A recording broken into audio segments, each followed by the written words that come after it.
Olá, meu querido irmão, minha querida irmã. Hoje é domingo, dia 31 de maio de 2020, e eu tenho a palavra do Senhor aberta diante de mim, no capítulo 6, versículos 8 a 14 do livro de Atos dos Apóstolos, onde vamos ler sobre Estevão, porque o nosso tema é respostas de um mártir.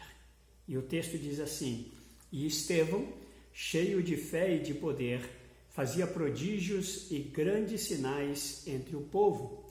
E levantaram-se alguns que eram da sinagoga chamada dos libertinos, e dos sirineus, e dos alexandrinos, e dos que eram da Cilícia e da Ásia, e disputavam com Estevão, e não podiam resistir à sabedoria e ao espírito com que falava. Então subornaram os homens para que dissessem: Ouvimos-lhe proferir palavras blasfemas contra Moisés e contra Deus.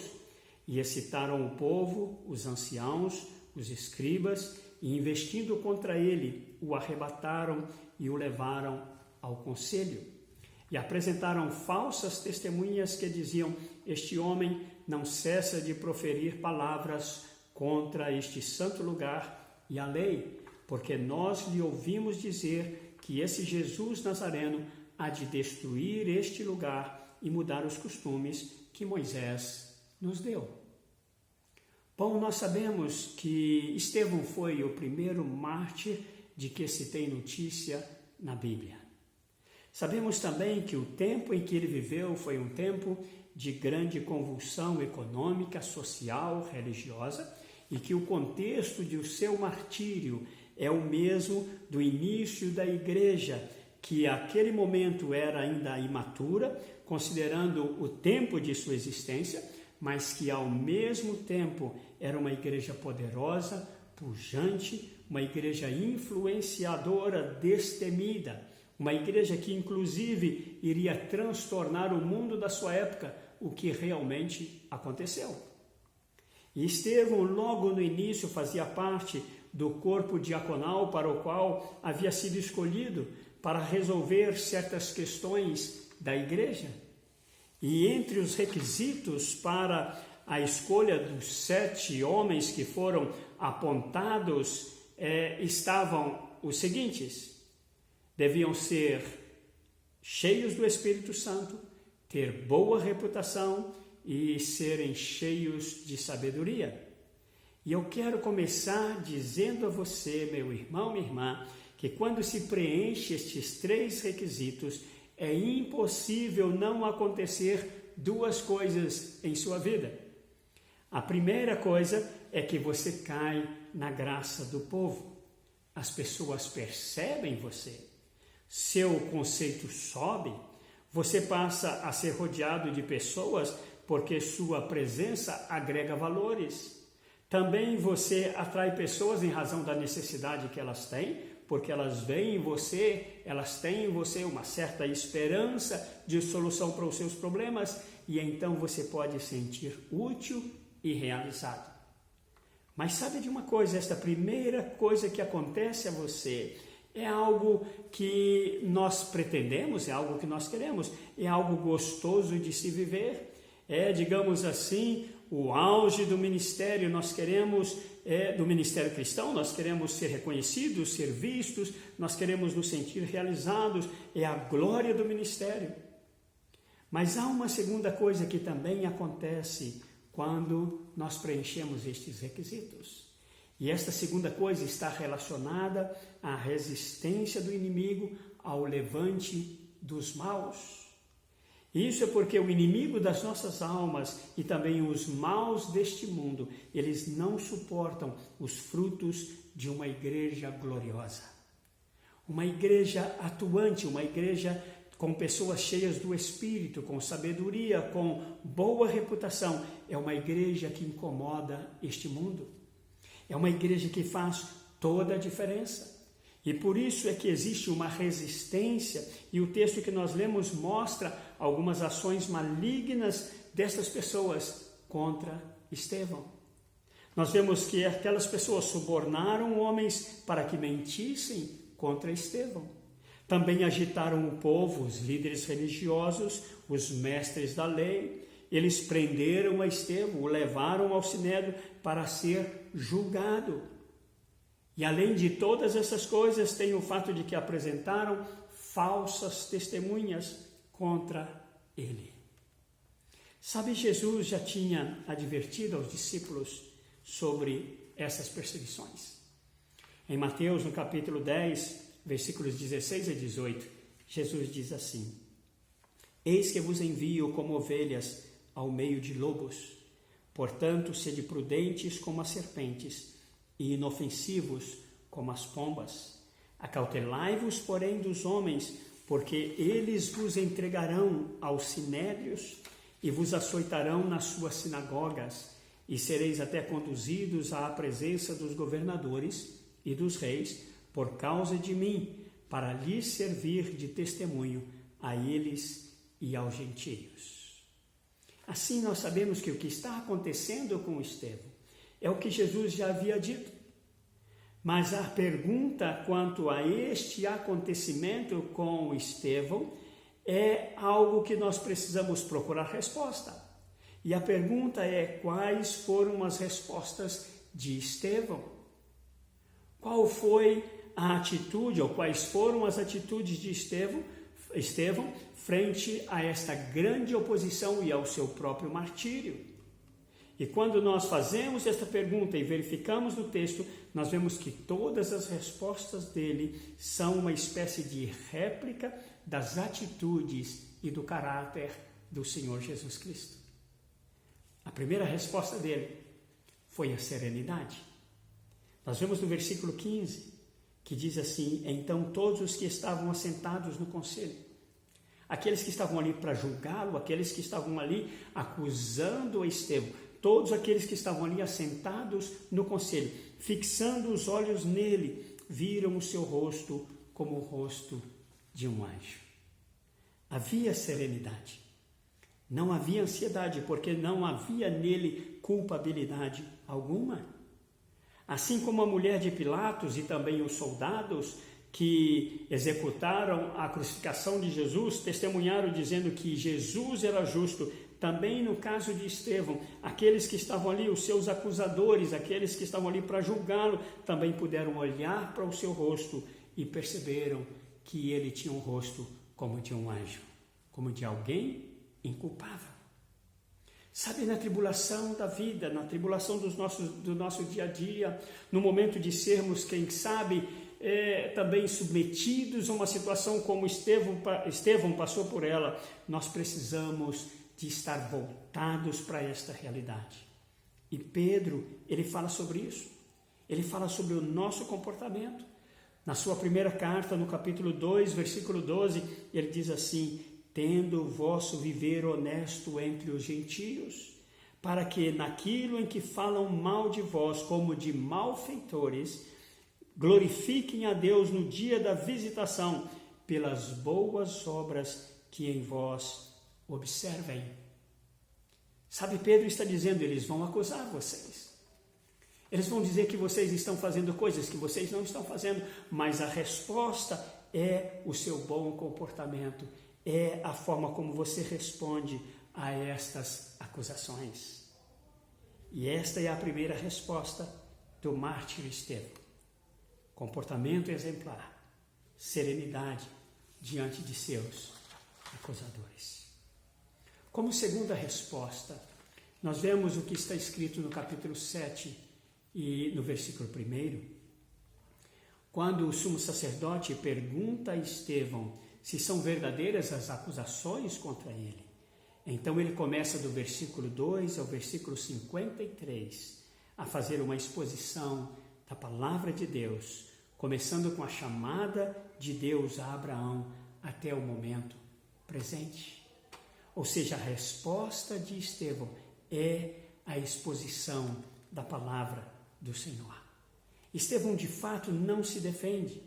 Ele sabia que eram os seus últimos momentos e ele então não quer perder tempo, ele proclama a palavra de Deus. Numa situação como essa, pode ser que nós veríamos uma grande oportunidade de nos defender e contrapor, por exemplo, as falsas testemunhas e dizer, olha, isso é difamação, isso é calúnia, realmente isso não é verdade, eu não disse isso, eu não fiz isso, mas Estevão não perdeu tempo. Ele honrou a Deus e a sua palavra. A sua defesa foi a palavra do Senhor. A terceira resposta de Estevão foi ter uma visão da glória de Deus e de Jesus. No final da exposição da palavra, quando você olha os versículos, até o versículo 53, você nota que os julgadores e os acusadores de Estevão ficaram furiosos. E os versículos 54 a 56 dizem o seguinte: e ouvindo eles isto, enfureciam-se em seus corações e rangiam os dentes contra Estevão. Mas ele, estando cheio do Espírito Santo, fixando os olhos no céu, viu a glória de Deus e Jesus que estava à direita do Pai. E disse: eis que vejo os céus abertos e o Filho do Homem que está em pé à mão direita de Deus. Num momento como este, meu irmão, minha irmã, seria mais agradável termos uma visão de um anjo vindo para defendermos. Quem sabe com uma espada desembainhada, um anjo poderoso para nos defender desses acusadores terríveis. Mas não Estevão. Ele não estava preocupado com a sua própria defesa. Ele estava preocupado com a glória de Deus e Jesus assentado à direita do Pai. Sabe, isso me faz lembrar de uma história que eu li há um tempo atrás a respeito de uma pessoa muito fiel ao Senhor, muito fiel a Deus. Era um senhor que estava moribundo, ele estava ali no seu leito de morte e ele tinha muitas propriedades. E os seus filhos então estavam preocupados que ele assinasse um documento, que ele assinasse uma espécie de testamento, e então cada um chegava para ele e dizia: pai, nós precisamos que o senhor assine esse documento.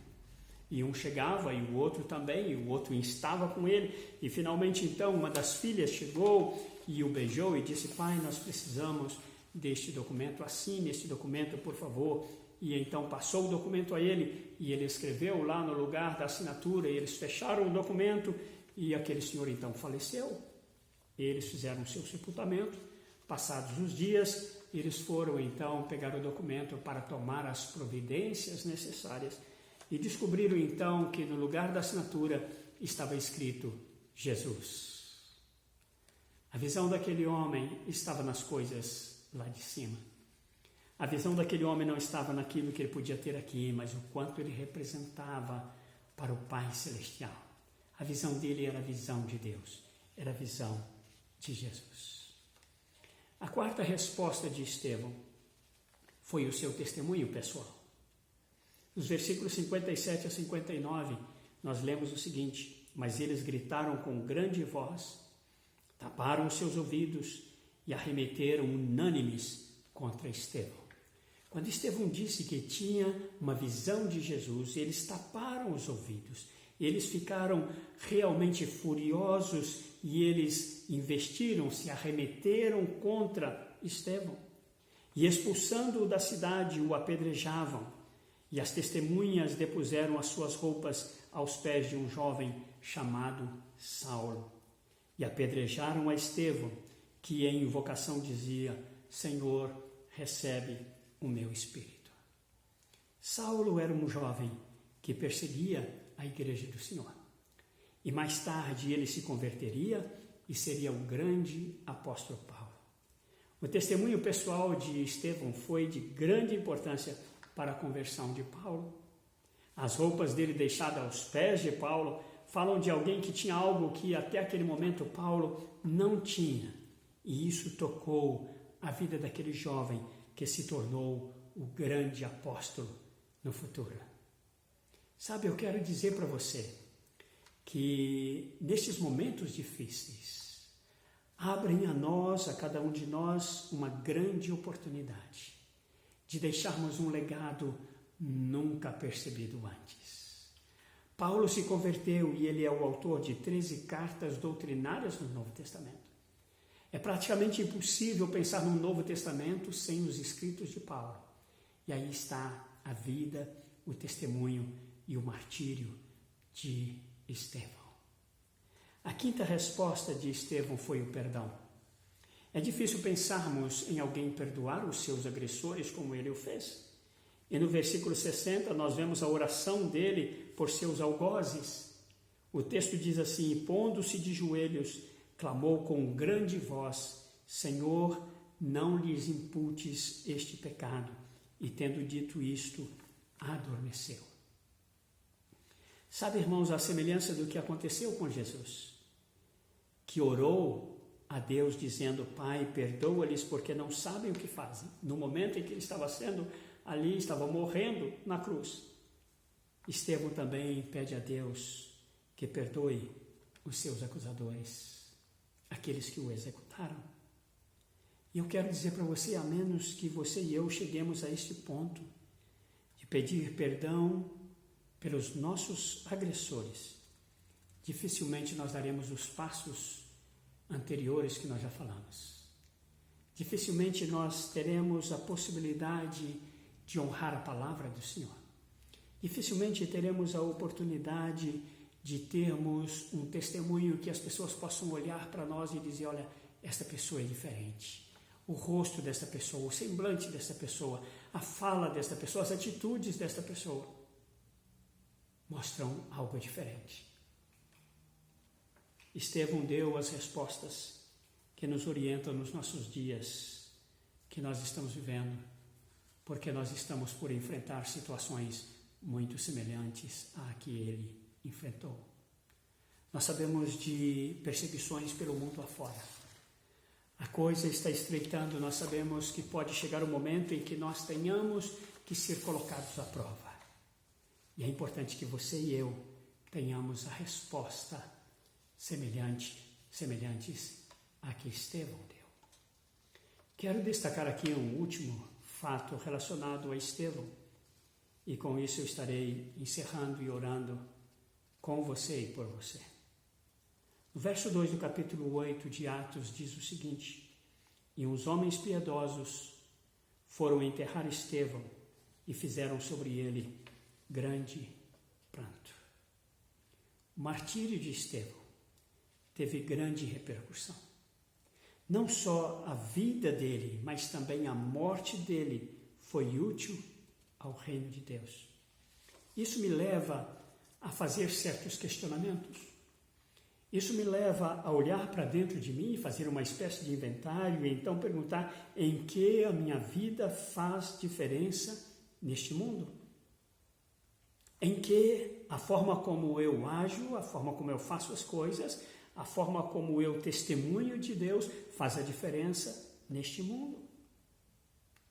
Um segundo questionamento é: se eu morrer hoje, que diferença isso fará aos meus parentes, aos meus vizinhos, aos meus amigos, à igreja, à sociedade em geral? Qual será a diferença?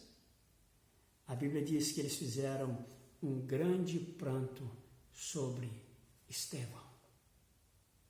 O que vão sentir quando eu morrer? O que vão sentir quando você partir deste mundo? Essas são perguntas, estes são questionamentos que nós precisamos fazer a nós mesmos. Ao ler a palavra do Senhor, ao ler esta experiência tremenda de Estevão, precisamos nos colocar diante do Senhor e dizer: Senhor, tem misericórdia de mim, ajuda-me para que eu possa chegar no final desta forma. Pronto para honrar ao Senhor, pronto para dar testemunho de que só o Senhor é Deus e assim ser fiel até a morte. Eu quero orar por você. E eu sei que Deus tem preparado e abençoado o seu coração. E Ele quer fazê-lo especialmente nesse tempo difícil, para que você se fortaleça no Senhor. Então vamos orar. Pai, nós te louvamos pela tua graça. Nós damos ao Senhor a honra, a glória e a adoração por tudo que o Senhor já tem feito. Teu Filho amado Jesus morreu por nós na cruz do Calvário e nós queremos honrá-lo. Assim, Senhor, pedimos que o Senhor fortaleça a nossa vida. De uma forma especial, Senhor, eu quero colocar esta pessoa que me assiste neste momento. Que o Senhor possa fortalecer, possa abrir os olhos espirituais, os ouvidos espirituais, de forma que ela possa entender, Senhor, os propósitos do Senhor e possa se fortalecer para testemunhar a respeito do Senhor. Obrigado por tudo aquilo que o Senhor tem feito por nós. Obrigado porque o Senhor é aquele que nos capacita a passarmos por estes tempos difíceis e sermos aprovados pelo Senhor. Nós oramos, nós te agradecemos em o nome de Jesus. Amém. Graças a Deus.